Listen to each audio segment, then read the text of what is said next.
Vamos a seguir con las maravillas de la biología y nos toca en este vídeo trabajar el nivel superior de proteínas.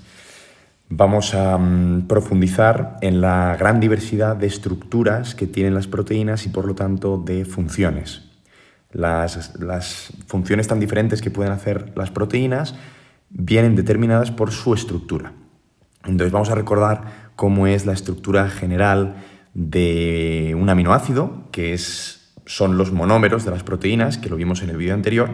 Recordamos que el aminoácido tiene un carbono alfa central del que sale un grupo ácido o grupo carboxilo, un grupo amino, un átomo de hidrógeno y luego una cadena lateral o residuo. Pues bueno, vamos a ver que la estructura de las proteínas va a depender en gran medida de la inmensa diversidad que hay en sus grupos R, en sus residuos, en sus cadenas laterales. Las distintas cadenas laterales con propiedades químicas muy diferentes darán lugar a formas muy distintas que podrán realizar funciones también muy diversas. Bueno, pues en esta pequeña tabla vamos a ver los diferentes aminoácidos según su cadena lateral. Hay 9 aminoácidos que tienen cadenas laterales hidrófobas, que rechazan el agua, que no pueden establecer interacciones con el agua y tenderán a alejarse del agua. De estos 9 aminoácidos con residuos hidrofóbicos, 3 tienen anillos y 6 no tienen anillos. Luego veremos las estructuras químicas. Los 11 restantes que no son hidrofóbicos son hidrófilos, y de estos 11 aminoácidos hidrófilos tenemos 4 que son polares, pero nunca están cargados, no tienen carga neta, ni positiva ni negativa, y hay otros 7 que sí que están cargados, 4 de los cuales pueden estar cargados negativamente, porque tienden a perder un protón, y 3 pueden cargarse positivamente al ganar un protón. Estos los podemos denominar también bases, porque actúan como bases, aceptando protones, y estos los podemos llamar ácidos, con características más ácidas, que tienden a estar cargados negativamente, cediendo protones. Bueno, pues viendo sus estructuras químicas, vemos aquí los 9 aminoácidos apolares o hidrófobos, con características muy distintas. La glicina es un aminoácido muy pequeño, con un átomo de hidrógeno como cadena lateral, la leucina con 2 grupos metilo, el triptófano, que es uno de los 3 aminoácidos apolares con anillos, junto con la fenilalanina y la prolina. Veis que todas las cadenas laterales en estos casos son totalmente hidrófobas, con grupos metilos sobre todo. Y en la metionina tenemos un átomo de azufre también. Bueno, aminoácidos apolares o hidrófobos. Los 2 aminoácidos con características ácidas más significativas son el ácido aspartico y el ácido glutámico, que tienen, como veis, en la cadena lateral directamente un grupo ácido, un grupo carboxilo, COOH. Como hemos dicho antes, este grupo ácido tiende a ceder un protón y en solución está en equilibrio con su forma cargada negativamente, que sería COO-. Por lo tanto, características muy distintas porque tendrán carga negativa. Estos 3 aminoácidos que vemos aquí son básicos, lo contrario, tienden a aceptar un protón, en concreto en los grupos amino que tienen estos 3 aminoácidos, la lisina, la arginina y la histidina. Por lo tanto, de nuevo, características químicas muy diferentes. Y estos últimos son los aminoácidos que tienen una cadena lateral polar, pero no cargada. Polar, pero no cargada. La serina, con un grupo hidroxilo, la treonina, la cisteína, que es la que forma los enlaces disulfuro, la asparagina, la glutamina y la tirosina, que también contiene en su estructura un anillo. Bueno, veis la gran diversidad de estructuras químicas que encontramos en los aminoácidos, en las cadenas laterales, y esto va a ser esencial para la estructura tridimensional de las proteínas y por lo tanto para su función. Bueno, ¿cómo se organizan las proteínas? Los niveles de organización de las proteínas. Vamos a ver que hay 4 niveles de organización de las proteínas que son jerárquicos, podríamos decir. Todas las proteínas tienen lo que llamamos estructura primaria, estructura secundaria y estructura terciaria. Y algunas pueden presentar estructura cuaternaria. Vamos a ir viendo estos niveles de organización de uno en uno. La estructura primaria es la más sencilla, la más básica, porque es la que establece la secuencia de aminoácidos única para cada proteína. Ya vimos en el vídeo anterior que las posibilidades de secuencias son prácticamente infinitas, sobre todo en péptidos muy largos, proteínas muy largas. Entonces, bueno, la distinta secuencia de aminoácidos, los distintos aminoácidos que están unidos por esos enlaces peptídicos, darían lugar a la estructura primaria, que es, repito, la secuencia de aminoácidos. ¿Qué es lo que estabiliza esta estructura? Los enlaces peptídicos entre un aminoácido y otro. Bueno, pues esta estructura primaria, debido a los enlaces de hidrógeno, principalmente, que se pueden establecer entre unos aminoácidos y otros, forman unos patrones de plegamiento locales. En lugares concretos de la proteína, estos aminoácidos se pliegan unos con otros, formando dos tipos de estructuras principalmente, que denominamos hélices alfa y hélices beta. Y láminas beta, perdón. Hélices alfa y láminas beta. Las hélices alfa tienen forma de espiral, como veis aquí.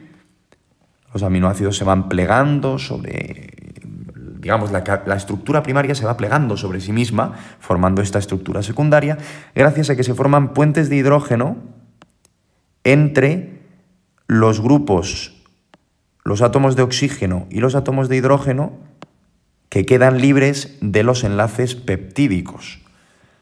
Son enlaces de hidrógeno que se forman entre el CO de un enlace peptídico y un grupo NH de otro enlace peptídico de otro aminoácido. Estos enlaces estabilizan, podríamos decir, estas dos estructuras, hélices alfa y láminas beta. En las láminas beta veis cómo, en este caso, la estructura es principalmente plana. Los enlaces de hidrógeno se van formando aquí más en paralelo, podríamos decir. En las proteínas se suelen representar así, con esta forma como de láminas con una flecha, ¿vale? Con una direccionalidad. Y las hélices alfa se suelen representar así, como hélices. Bueno, en esta estructura secundaria también juegan un papel esencial los ángulos de enlace tetraédricos que se pueden formar alrededor del carbono alfa. Según esos enlaces tetraédricos, pues estas estructuras, hélice alfa o láminas beta, se pueden formar pues, de una manera o de otra, ¿no? según esos ángulos de enlace. Bueno, pues vamos a ver que también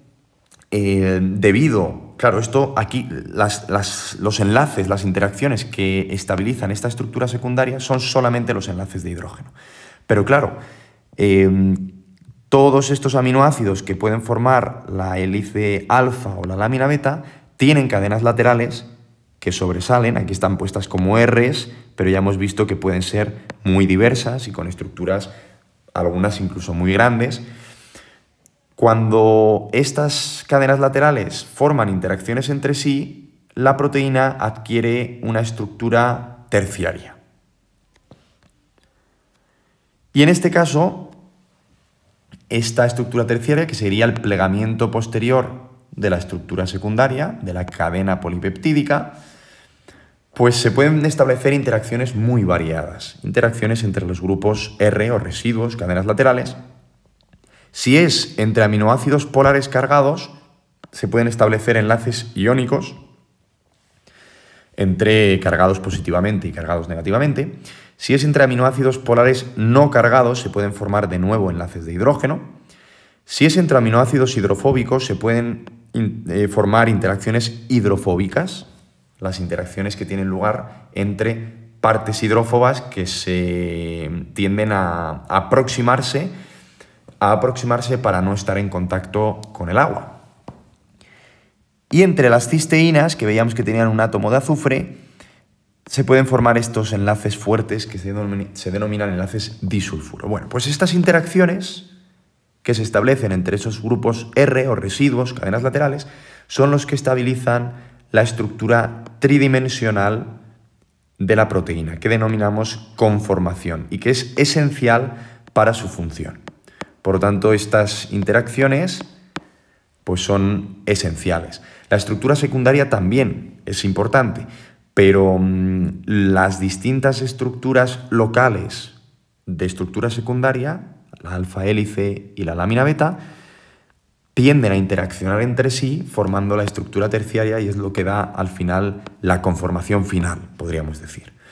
Bueno, pues según su estructura terciaria, bueno, aquí tenéis ejemplos de estas interacciones, ¿verdad? Estos serían interacciones hidrofóbicas, interacciones de enlace de hidrógeno, un enlace disulfuro entre dos cisteínas y aquí un enlace iónico entre un aminoácido cargado negativamente y un aminoácido cargado positivamente.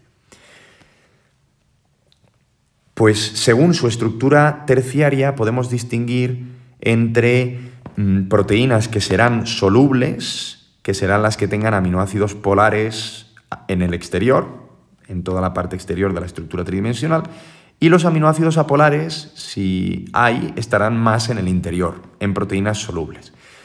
Mientras que en proteínas que estén integradas en la membrana, por su función, porque son receptores, o son canales, o son proteínas que actúan desde la membrana, tendrán aminoácidos apolares en las zonas transmembrana, en las zonas que cruzan la membrana, y en los extremos, en la zona extracelular y zona intracelular de la proteína, tendrá aminoácidos más bien polares o cargados, que serán más hidrófilos y por lo tanto podrán establecer mejores interacciones con el agua.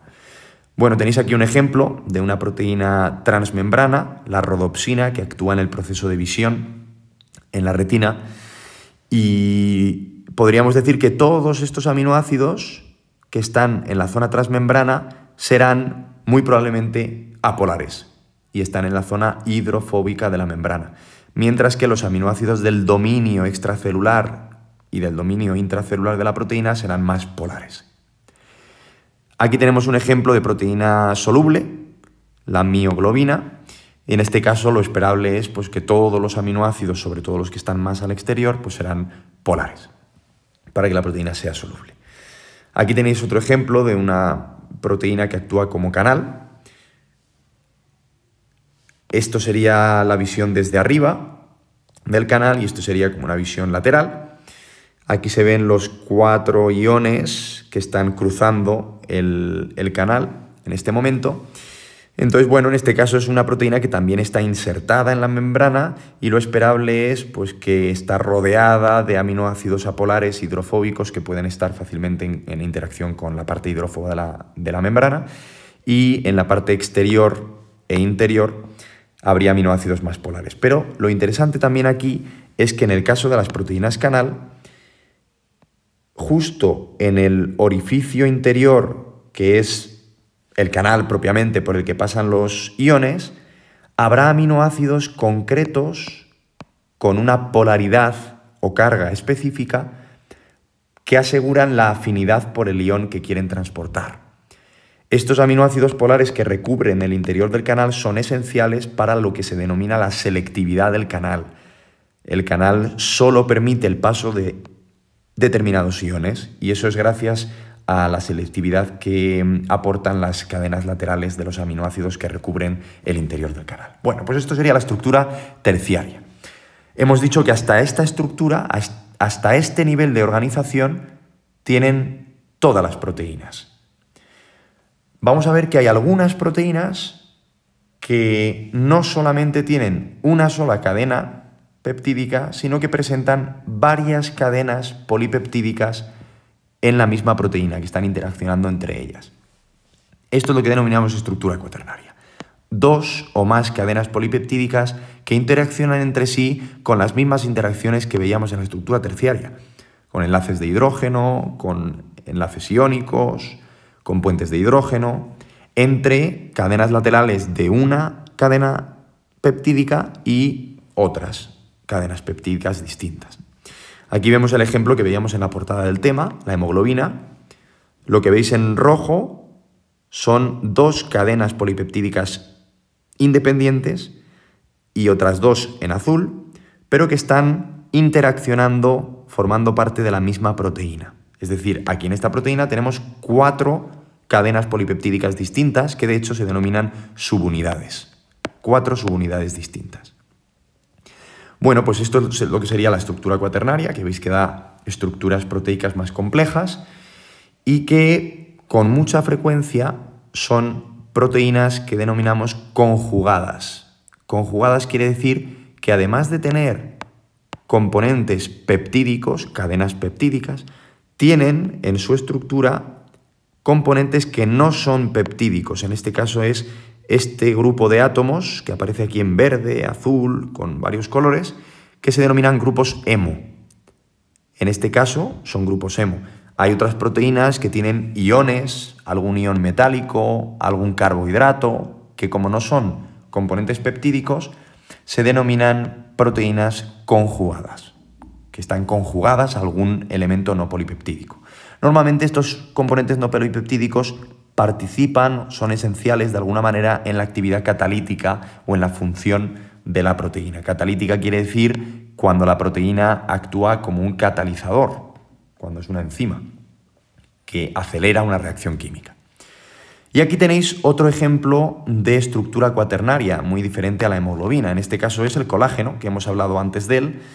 Aquí vemos cómo el colágeno está formado por cadenas repetidas de hidroxiprolina, glicina y prolina. Hidroxiprolina, glicina, prolina, que se van repitiendo, formando unas cadenas que se enrollan 3 cadenas sobre sí mismas. Por lo tanto, es como una triple hélice, podríamos decir. Estas triple hélices forman fibrillas de colágeno que luego se unen entre sí para formar fibras de colágeno. Es una proteína con estructura cuaternaria, pero claramente fibrosa, que tiene una función estructural. La hemoglobina, en cambio, es una proteína globular, como veremos ahora, con una función muy distinta. Bueno, pues terminamos con esto, los dos tipos principales de proteínas, globulares y fibrosas. Esto es debido a su forma. Como hemos ido repitiendo a lo largo de este tema, una forma, una estructura, una conformación afecta directamente a su función. Está directamente relacionada a su función. Por lo tanto, tenemos proteínas globulares que tienen una forma como de globo, una forma esférica, más o menos esférica. Son proteínas solubles que por lo tanto tendrán aminoácidos más polares en su exterior, con una forma más o menos esférica, una conformación determinada que normalmente tiene un sitio activo cuando la proteína realiza alguna reacción química, es una enzima, como veremos en el tema siguiente, o algún sitio de unión, algún ligando, alguna molécula que se une de forma específica a un sitio de esa proteína globular soluble.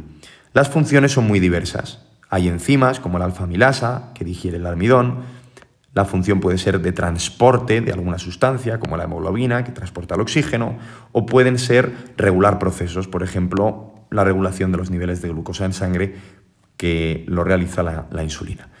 Y el otro grupo son las proteínas fibrosas. Son proteínas que tienen una forma muy distinta, alargada y estrecha, que no presentan estructura terciaria propiamente, solamente presentan una estructura secundaria y que es diferente, no tienen por qué ser alfa-hélices o láminas beta, y pueden tener directamente estructura cuaternaria, como es el caso del colágeno, varias cadenas polipeptídicas unidas entre ellas, y su función es principalmente estructural.